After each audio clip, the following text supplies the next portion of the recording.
Hello दोस्तों, आपका अपने YouTube चैनल एक सक्सेस पॉइंट में स्वागत है। और हम अब तक चला रहे थे यहाँ घातांक और करनी, जो कि एक छोटा सा ही चैप्टर था, अच्छा चैप्टर था।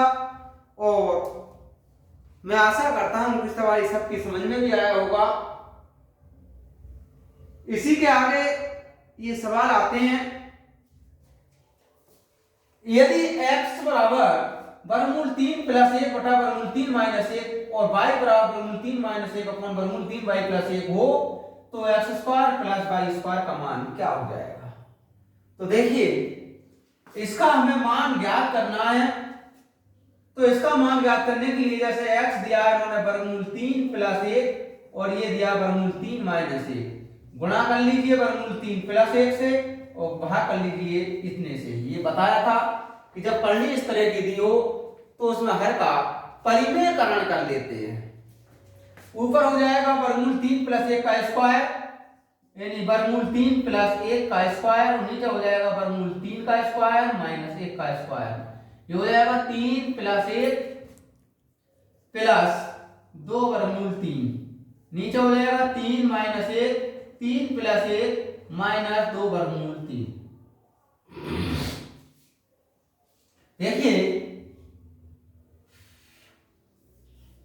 यहां से 3 माइनस 1, ऊपर से 2 कॉमन लिया, 2 प्लस वर्गमूल 3, नीचे 2 और ये मान हो जाएगा 2 प्लस वर्गमूल 3। आप y का मान ज्ञात कर लीजिए ऐसे ही। y बराबर है वर्गमूल 3 माइनस 1 और वर्गमूल 3 प्लस 1। इसमें देखो सिर्फ ऊपर माइनस नीचे प्लस है, तो इसका मतलब जो मान निकल कर आएगा उसके बीच में केवल माइनस आ जाएगा। अब उसने कहा है x square plus y square, बताइएगा x square plus y square. X square का मतलब हुआ 2 प्लस वर्गमूल 3 का वर्ग और इसका मतलब हुआ 2 माइनस वर्गमूल 3 का वर्ग। ये हो जाएगा 4 प्लस 3 प्लस 4 वर्गमूल 3। ये हो जाएगा 4 प्लस 3 माइनस 4 वर्गमूल 3। 4 3 7 और 7 14, तो इस करनी का मान होगा 14। देखिए नेक्स्ट क्वेश्चन आता है करनी का, वर्गमूल 5 प्लस 2 वर्गमूल 6 माइनस 1 अपॉन वर्गमूल 5 प्लस 2 वर्गमूल 6 पूछ रहा है, इसका सॉल्यूशन क्या हो जाएगा। तो इसे ऐसे लिख सकते हैं हम, 3 प्लस 2 वर्गमूल 6 इसे लिख सकते हैं। ठीक इसी प्रकार 3 प्लस 2 वर्गमूल 6। अब इसके लिए लिख सकते हैं वर्गमूल 3 का वर्ग प्लस वर्गमूल 2 का वर्ग प्लस 2 वर्गमूल 3 इंटू वर्गमूल 2। ऐसे ही इसे लिख दीजिए, इसे लिखा जा सकता है वर्गमूल 3 का वर्ग वर्गमूल 2 का वर्ग प्लस 2 वर्गमूल 3 इंटू वर्गमूल 2। इसमें a square plus b square plus 2ab, ये हमारा वर्गमूल 3 प्लस वर्गमूल 2 का स्क्वायर बना। ठीक उसी प्रकार इसमें भी वर्गमूल 3 प्लस वर्गमूल 2 का स्क्वायर बना। इस स्क्वायर से ये कटा, यहां से बचा वर्गमूल 3 प्लस वर्गमूल 2 और यहां से बचा वर्गमूल 3 प्लस वर्गमूल 2। देखिए, ये वर्गमूल 3 प्लस वर्गमूल 2 माइनस 1 अपॉन वर्गमूल 3 प्लस वर्गमूल 2, इसमें गुणा कर लीजिए वर्गमूल 3 माइनस वर्गमूल 2 से और भाग कर लीजिए वर्गमूल 3 माइनस वर्गमूल 2 से। ये हो जाएगा वर्गमूल 3 प्लस वर्गमूल 2, ऊपर वाला वर्गमूल 3 माइनस वर्गमूल 2, नीचे देखिए a plus B a minus B, ये बना a square minus B square का फार्मूला। तो यहां बन जाएगा 3 माइनस 2, यहां से 1 बचा। अब वर्गमूल 3 प्लस वर्गमूल 2 माइनस वर्गमूल 3 प्लस वर्गमूल 2, यहां से वर्गमूल 3 कटा, ये बचा 2 वर्गमूल 2। तो इसका सॉल्यूशन होगा 2 वर्गमूल 2। देखिए दोस्तों, नेक्स्ट क्वेश्चन आता है 3 वर्गमूल 4 घनमूल 4, ये दिया है फोर्थ वर्गमूल 6, सिक्स्थ वर्गमूल 15 और 12 वर्गमूल 245 में कौन सा सबसे बड़ा होगा? इस क्रम का सवाल करने में जब पूछता है तो ये 4 तरह के सवाल इस क्रम में हो सकते हैं। या तो ये पूछ सकता है इनमें कौन सा सबसे बड़ा है, या फिर ये पूछ सकता है कि इनमें कौन सा सबसे छोटा है, या फिर ये कह सकता है कि इसे आरोही क्रम में लिखिए, या फिर ये कह सकता है कि इसे अवरोही क्रम में लिखिए। यानी इस तरह के सवाल को 4 तरह से एग्जामिनर पूछ सकता है। अब चारों तरीकों को करने का एक ही तरीका होता है। कौन सा? देखिए, सबसे आसान सा तरीका है कि हम इनके ये घातें समान कर लें। अगर हमें घातें समान दिखाई दे जाएं, फिर तो चाहे बड़ा पूछ ले, छोटा पूछ ले, अवरोही क्रम पूछे या आरोही क्रम पूछे, हम सारे ही क्रम निकाल सकते हैं। घातें बराबर करने के लिए ये जो 3, 4, 6 और 12 है, इसका लासा निकाल लेते हैं और इसका लासा आएगा 12। जब 12 लासा आएगा, फिर जैसे कि ये दिया है 3 वर्गमूल 4, इसके लिए ऐसे भी लिखा जा सकता है। इस 3 से इसमें भाग करते हैं तो 3 चौक 12, 4 बार जा रहा है। जितने बार जा रहा है उसे ऊपर और नीचे ये पूरी घात लिख दीजिए। फिर ये हो जाएगा 4 की घात 4 और इसकी घात 1/12। इसका मतलब हुआ 4 चौक 16 यानी 256 की घात 1/12।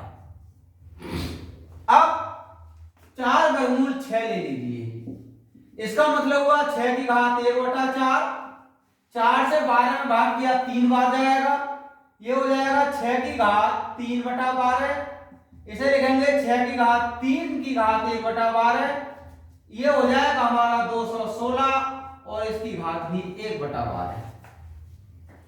अब 6 वर्गमूल 15, इसे लिखेंगे हम 15 की घात 1/6। इसका मतलब हुआ 15 की घात 2/12 और ये हो जाएगा 15 की घात 2 की घात 1/12। 15 15 225 और इसकी घात 1/12। अगला आ जैसे 12 वर्गमूल 245, इसके लिए तो हम 245 की घात 1/12 ही लिखेंगे।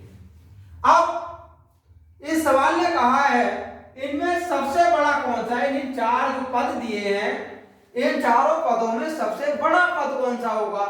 तो जब घातें हमने समान कर दी हैं चारों पदों की, इन्होंने ये देखते हैं कि सबसे बड़ा पद कौन सा आया है। ये 245 है, ये 225 है, इससे भी छोटा हुआ, 216 है और भी छोटा हुआ, 256 सबसे बड़ा। तो सबसे बड़ा पद कौन सा है इसमें? 256। तो 256 का मतलब हुआ सबसे बड़ा पद है ये घनमूल 4। तो देखिए सबसे बड़ा ये है हमारा घनमूल 4। देखिए नेक्स्ट क्वेश्चन, देखिए नेक्स्ट क्वेश्चन आता है इसी में ही। घनमूल 4 जब ये कुछ नहीं लिखा है तो ये 2 मानते हैं हमेशा। इसका मतलब वर्गमूल 2, ये 6√3, 4√5, इसे अवरोही क्रम में लिखिए। तो अभी मैंने बताया कि ये करने के सवाल 4 तरह से वो पूछ सकता है। एक सबसे बड़ा, सबसे छोटा, अवरोही क्रम या फिर आरोही क्रम। तो अभी मैंने इससे तुरंत पिछला सवाल किया था, उसमें सबसे बड़ा पद पूछा था, इस सवाल में अवरोही क्रम किया है। तो इन चारों प्रकार के सवालों को हल करने का सिर्फ एक ही तरीका होता है, इसकी घातें समान कर लेना। जैसे कि 3 2 6 4, इसका पहले लासा निकालते हैं। 3 2 6 4, इसका निकाल लीजिए लासा। और इसका लासा आएगा 12। तो 3 वर्गमूल 4, इसका मतलब हुआ 4 की पावर 1/3। 3 से भाग किया 4 बार, 4 की पावर 4/12। ये हो जाएगा 4 की पावर 4 की पावर 12। ये हो जाएगा 256 की पावर 1/12। ऐसे ही वर्गमूल 2 ले लीजिए, इसका मतलब होता है 2 की पावर 1/2। ये हो जाएगा 2 की पावर 6/12। 2 की पावर 6 की पावर 1/12। 2 की पावर 6 का मतलब हुआ 64 और इसकी पावर 1/12। अगला है 6√3। इसे लिख सकते हैं हम 3 की पावर 1/6। ये लिखा जा सकता है 2/12। 3 की पावर 2 की पावर 1/12। ये हो जाएगा 9 की पावर 1/12। अगला है हमारा 4√5। इसे लिखेंगे 5 की घात 1/4। ये होगा 5 की घात 3/12, अर्थात 5 की घात 3 की घात 1/12। ये हो जाएगा 125 की घात 1/12। अब उसने कहा अवरोही क्रम में लिखिए।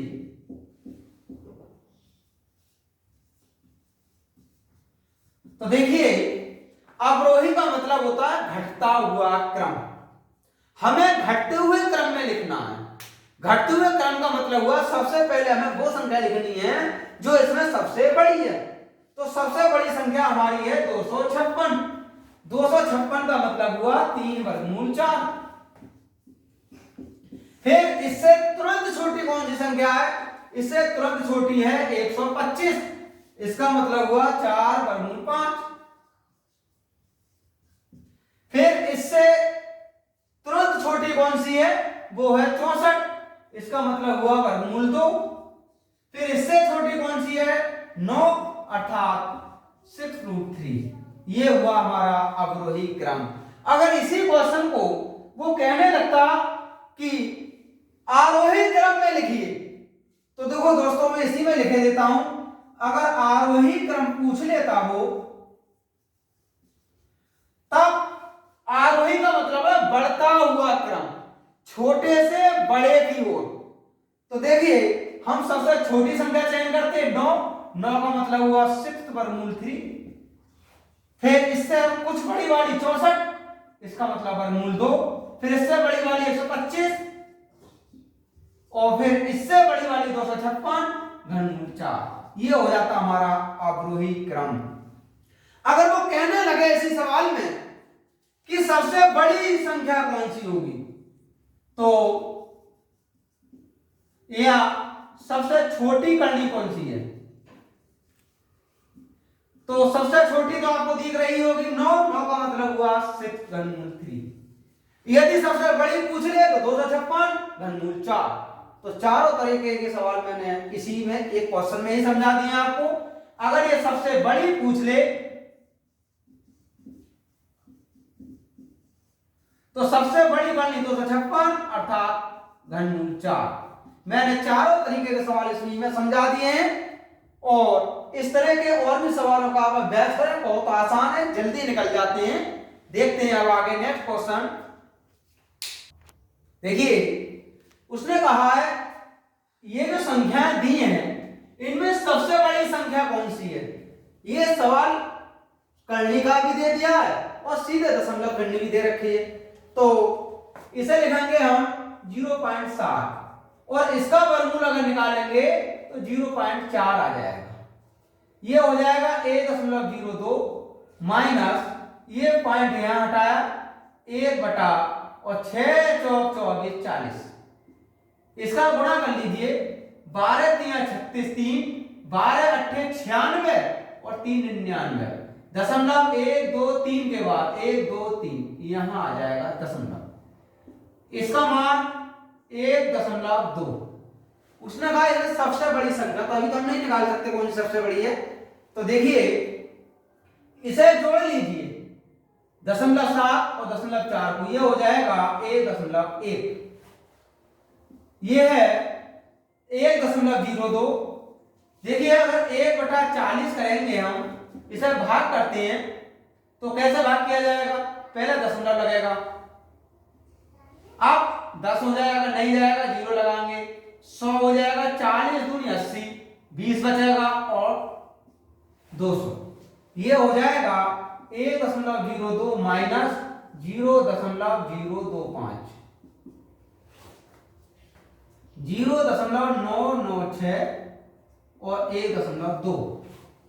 अब इसमें से ये घटा लीजिए, अगर हम 1.02 में से 0.025 घटाते हैं, यहां से 5 बचा, यहां से 1, तो यहां से ढाई ले लिया 11, ये बचेगा 9 और यहां भी 9 और यहां कुछ नहीं, तो ये हुआ हमारा 1.1, ये बचा 0.995, ये बचा 0.996 और ये बचा 1.2। अब उसने ये कहा है कि इनमें सबसे बड़ी संख्या कौन सी है, बताइए, पहचान सकते हैं सबसे बड़ी कौन सी आ रही है। देखिए ये 1.2 है, ये 1.1 है, ये 1 से भी कम है और ये भी 1 से कम है। उसने कहा था सबसे बड़ी संख्या, तो सबसे बड़ी संख्या 1.2 है, 1.2 का मतलब हुआ सबसे बड़ी संख्या होगी 10 वर्गमूल 1.44, तो सबसे बड़ी संख्या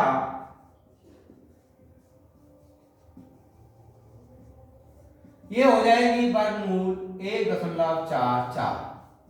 देखिए हमारा चैप्टर आज ये फिनिश हुआ और आप किसी भी प्रैक्टिस सेट को लेकर घातांक एवं कलनी से संबंधित सवालों की प्रैक्टिस करें।